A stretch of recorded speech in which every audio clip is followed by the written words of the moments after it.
Hello everyone and welcome to Freckled Ambition. My name is Casey and I'm going to be your host. I am super excited. I don't even know that I can express how excited I am because I've been wanting to do this for a while now. I've wanted to make YouTube videos when I was younger about my thoughts and opinions and uplifting people. But honestly, I was young, insecure, and I had no idea how to maneuver technology, so that ended rather quickly. Now I realize, being 23, that I can just make podcasts in my PJs and it doesn't even really matter. Because what I'm about to say is the most important part, and I think that's why podcasts came to me in a car ride as I was driving somewhere. I just had Freckled Ambition pop in my head, and I said to myself, what am I going to do with this? And now here we are. So, welcome. And if you are just chilling and listening to this, I hope you can sit back, relax, and feel inspired. If you're driving, do not sit back and relax to the point where you're not paying attention to the road, because I want you to be alive and well. So pay attention to the road, guys. Okay, great. So this podcast, first of all, has been brought to you by Soft Nature Vibes. If you love the nature and the outdoors, this is probably one of the most badass Instagrams that you will come across. They donate to One Tree Planted, and they donate to the National Parks Foundation. And when I say they, I mean me. That's my business. So this podcast is brought to you by me times 2. So check out Soft Nature Vibes, and I hope you enjoy this podcast. So I decided that I wanted to start this podcast off with something really meaningful and something that'll help people feel good. And that is my mission with this podcast. I want people to feel good. I want people to feel inspired, and I want people to think about things in a way that's unorthodox. So I'd like to open this up and start off with a little story. And I promise it's not going to be some teapot story. It's going to be a legit one, so don't worry. So I used to be a counselor in a domestic violence agency, and every month we would have a counselors meeting. So we were sitting in a kumbaya circle, and my supervisor and the supervisor of the shelter all said, hey, can you guys just introduce yourself to the other counselors so they know who you are? So everybody's going around and giving their stories and whatnot, and I'm just sitting there feeling incredibly detached, and I have been realizing at that point that that was not what I was supposed to be doing, despite the fact that I am in school for psychology. They get to me, and immediately I awkwardly stare up at the clock. I'm not looking at anyone, and I say, I'd like to say that I'm a dreamer. And I'd like to say that the reason why I'm here is because I'm still trying to figure myself out. And honestly, I'm somebody who divulges herself in nature and feels the most at peace when I'm in nature. And I also feel like I am a healer and somebody who wants to motivate and inspire people. But the reason why I bring up that story and that self-realization is because I've called myself a dreamer since I can't even tell you when. Since I was a toddler, I don't even know. I bring up this concept because people spend their whole life trying to find that one thing that they want to be when they grow up. And that's always a question. What do you want to be when you grow up, right? Everybody asks us that when we're kids. They're like, what do you want to be? And it's kind of like, I don't know, Janine. What are you? You know? It's just such a shitty question that people ask us when we're younger, because then, you know, when we get to high school and all this other bullshit, or middle school or whatever, you got to start preparing for your future, right?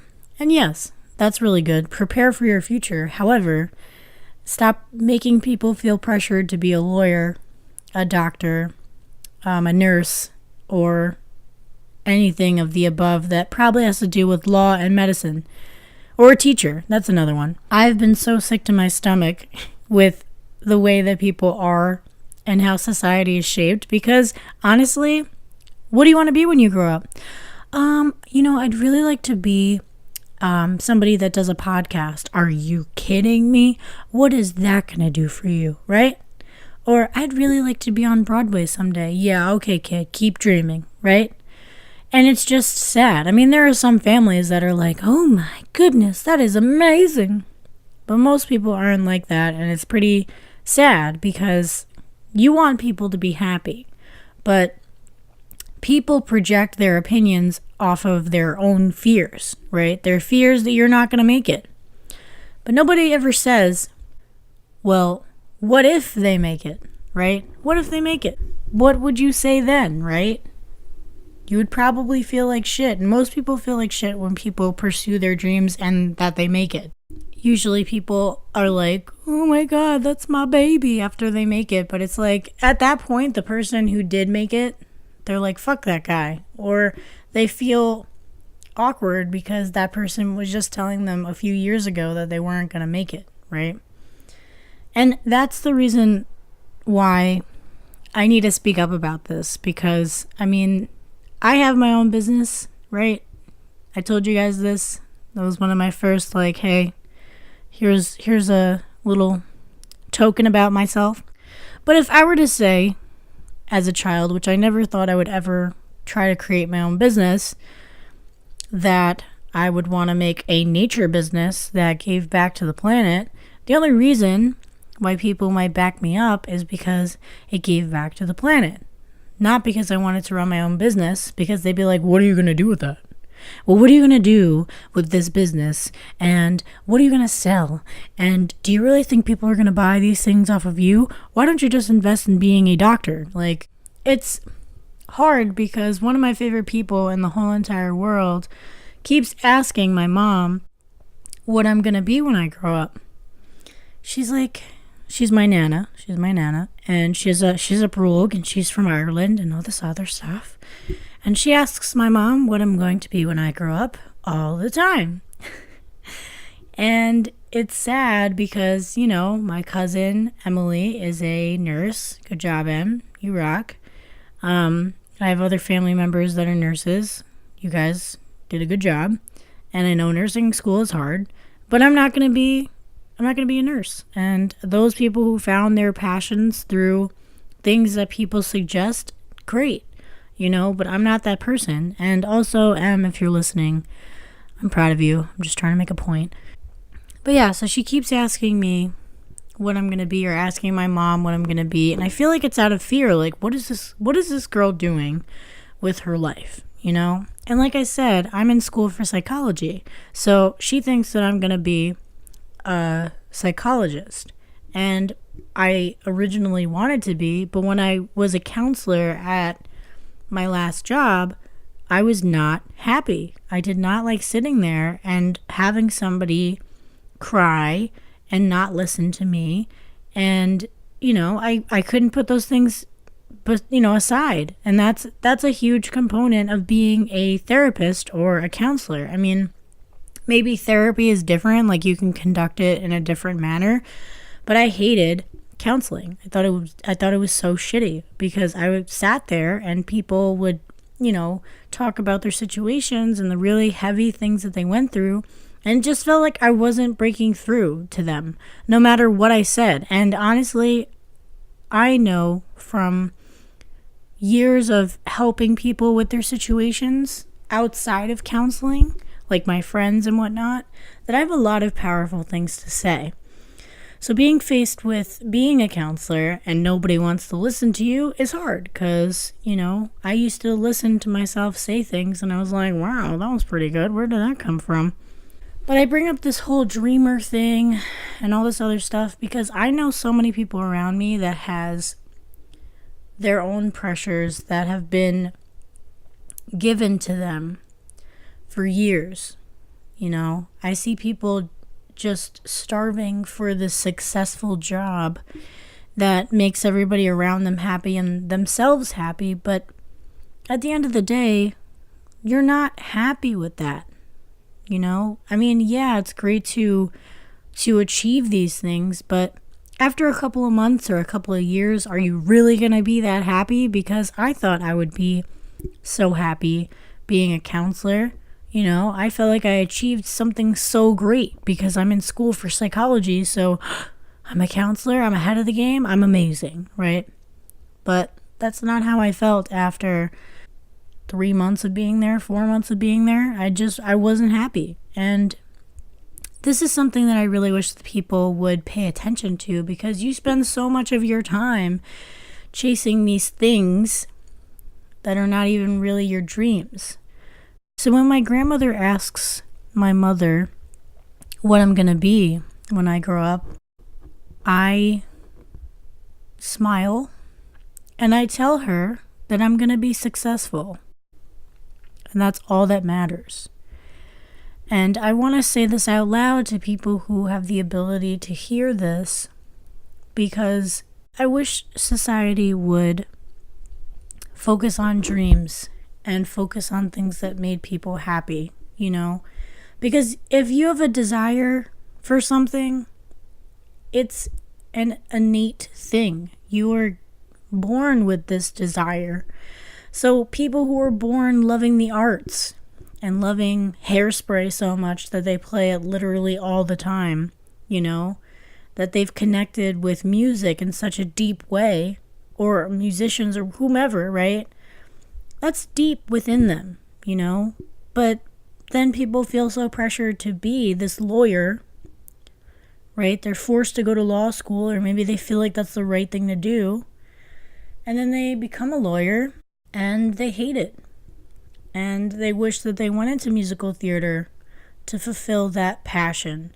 And they live life feeling that void because their passions were so missed.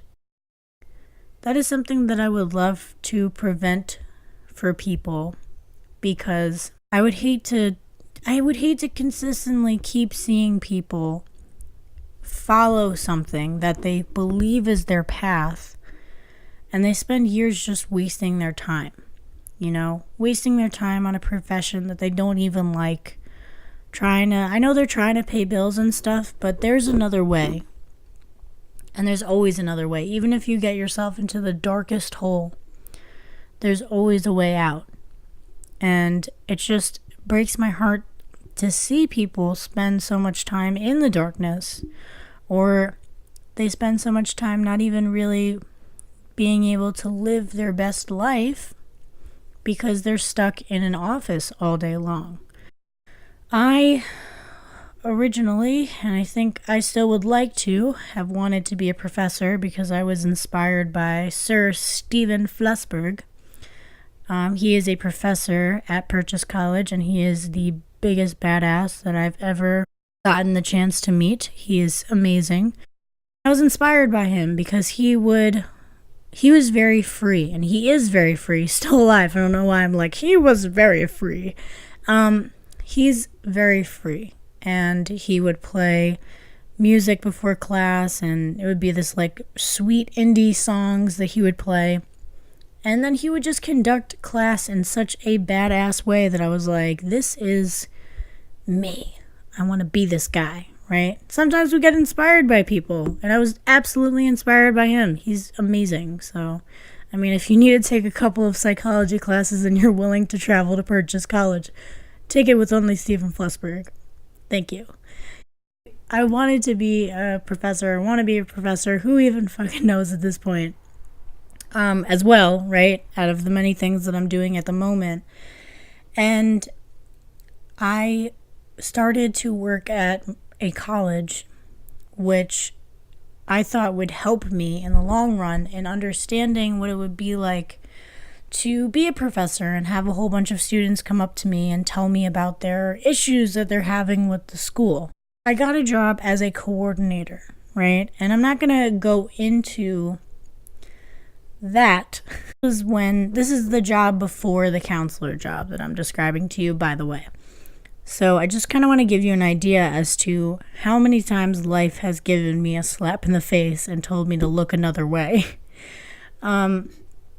But I had this coordinator job at this college, and first of all, they completely lied to me, and they told me that I was much more important than I was. When you're given a coordinator job, you think you're coordinating shit. You think you're important, and you think that you're gonna be socializing in front of people physically most of the time, and you think that you're gonna be just much more available to the public physically than I was. Point blank, I spent probably 8 months in a basement with no windows and no ventilation, and I was on the phone all the time.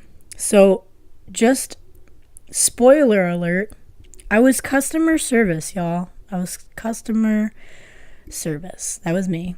And don't give somebody some bullshit name like a coordinator and just make them seem like they're more special to hire them, guys, because turnover rate is a bitch. And that college has a turnover rate for many reasons, including this as well. So, joke's on them at this point. But, yeah, so I spent 8 months answering questions from students and getting ready to pull my hair out, trying to be nice and helpful and stuff like that, while also dealing with managers that did not appreciate me at all. But life showed me many different times that the choices that I made were, they're alright, but you could do better, is pretty much my experience with life. And in certain respects. I'm not going to say in all respects because, geez, what a hell of a life that is, right? But when it comes to like occupations and jobs and stuff, I feel like I have my guardian angels and my grandmother who passed away when I was younger looking after me, and they're probably all like, this fucking bitch is doing this shit again, fucking choosing wrong things and all this other nonsense. Let's have her fuck around for a while and then show her that her choices were complete garbage, right? Because they were. I mean, like, I learned a good amount of things in my experiences, as we all do, but Jesus, like, they're such poor choices.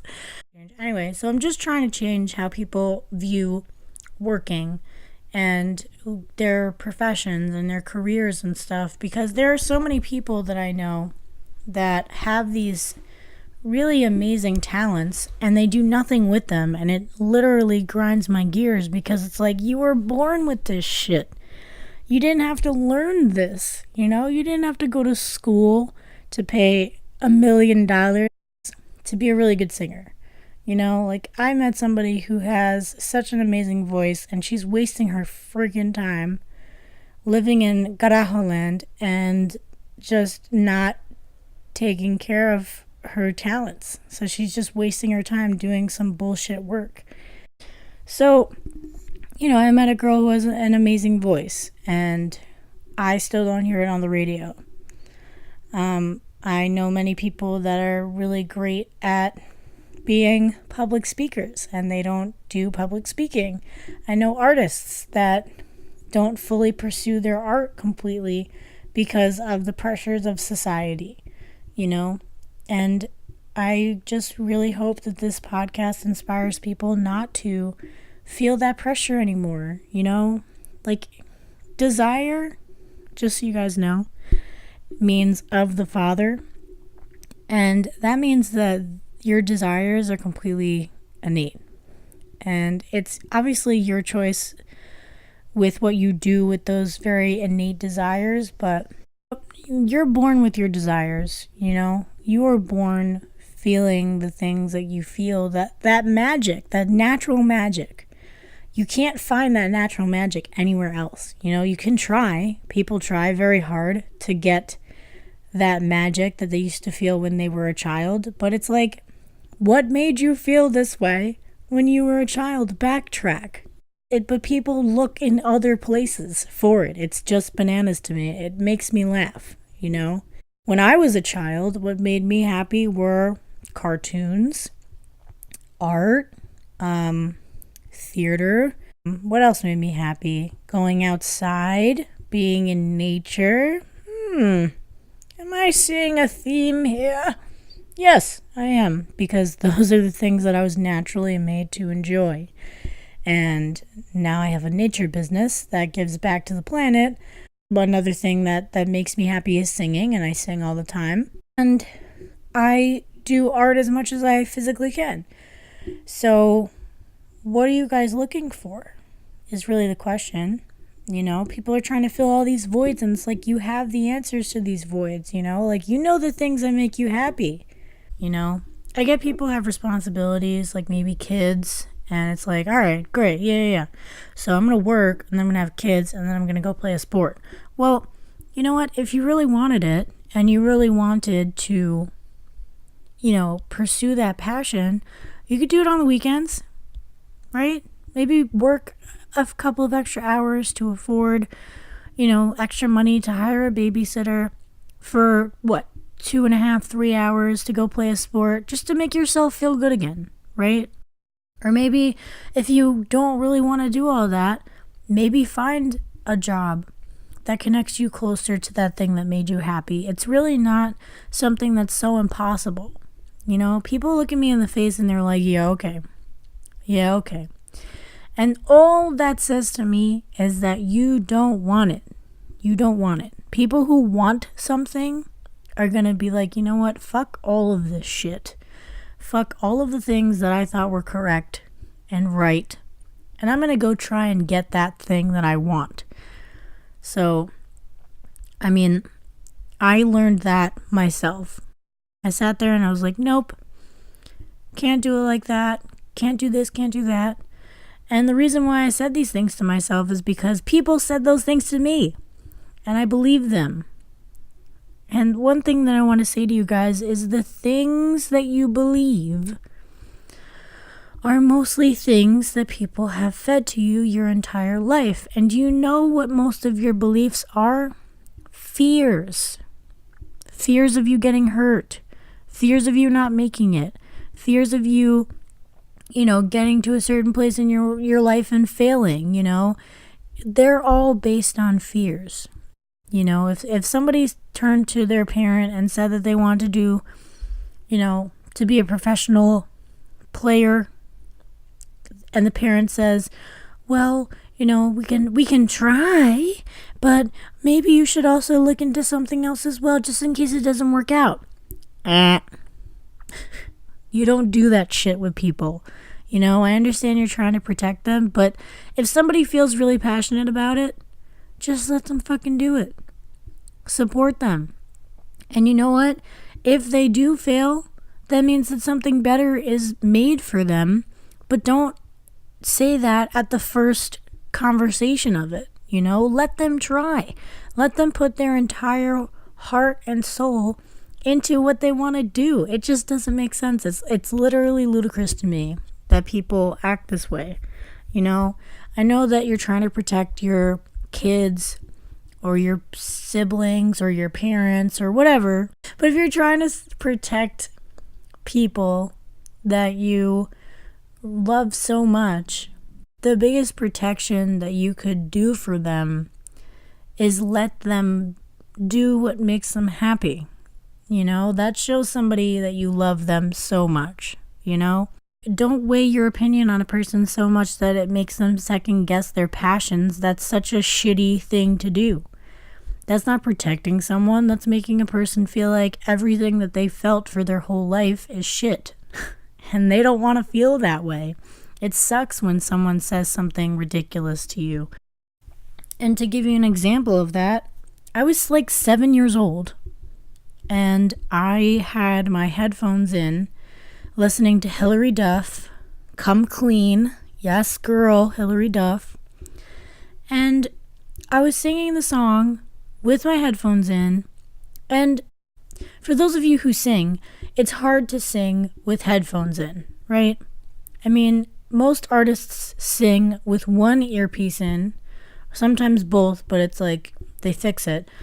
And you're off pitch a lot, right? So I was singing off pitch at 7 years old because obviously I'm a kid and I didn't understand anything when it came to singing. I just loved it and I had so much fun doing it, and Hilary Duff was my spirit animal. Anyway, so someone turns to me and they say, "You suck at singing, shut up," right? You don't know how to sing, or something like that was said. And obviously to a kid, that is literally the worst possible thing you ever could do, despite being frustrated with the high volume of sound that is coming out of my mouth. Because I'll be honest with you, I didn't want to sing in front of anyone after that. And even when I landed my first role as being Annie in a school play, I was the worst human ever because I was so insecure with myself. Because of what was said to me at 7, right? I didn't sing in front of that individual until I was like 19 or some crazy nonsense like that. So I spent all of those years literally shutting my mouth as soon as that person would walk in my vicinity or be in the same, building as me, right? So I just want to let you guys understand and know like how powerful words are and why people spend so much time on how you say things, That's why this whole offensive thing came up, because that shit was offensive. That shit literally ruined how I perceived myself and how I sang. Meanwhile, that brings me the most joy in that respect. So I just want for everybody to just stop having this one-track mind of the fact that you need to be this, $1 million lawyer or 6-figure making doctor or 6-figure making whatever, right? Because that's what people are focused on. Find a profession that makes you feel like you can afford things, right? And it's just bananas. It's bananas that's what we're focused on. Yes, money is great and it helps us afford things and it makes us feel very free and able to do things. Yes. But there are many rich people who are very sad, depressed, and miserable because they're doing something that they hate. And they pick up characteristics that aren't truly them. They cheat on their spouses. They get into gambling, drinking excessively, right? And I'm not talking about gambling in like I gamble. I'm not talking about it like that. I'm talking about gambling things that maybe you shouldn't. Like, I wager my house. Like, no, right? That's where we draw the line. But, there are rich people who are sad, everyone. And even though they've gotten to a successful place in their life in the monetary way, they're not successful in the emotional way. They're not successful in the way of, what they want in life because they wasted their time on something that they hate. And maybe they married somebody that they didn't want to marry. Who knows? Very cliche, my example, but listen. I don't know. I just feel like if you really want to pursue something, don't let the fear of other people hold you back. And if people offer their opinions, don't fight with them. Okay? Don't fight with them. Because they're just trying to project their fears onto you. And obviously that's not the right thing for them to do. But instead of fighting, the best thing to do is to face it the same way that I have recently. Like I said, what are you going to be when you grow up? And the answer is, I'm going to be successful. I'm going to be happy. I'm going to feel fulfilled. And that answer sometimes really makes people take a step back and be like, holy shit, But then there are other people that are like, well, that's lovely and that's great and that's really wonderful, but that's not what I asked you, I want an occupation. And the occupation is none of your business because I'm just going to follow my passions and my dreams and I'm going to see what happens, And people will push and push, especially maybe parents or loved ones or whatever, they might push. They might get angry. You might really piss them off. But you know what? You really only have this one life and this one body that you're in right now.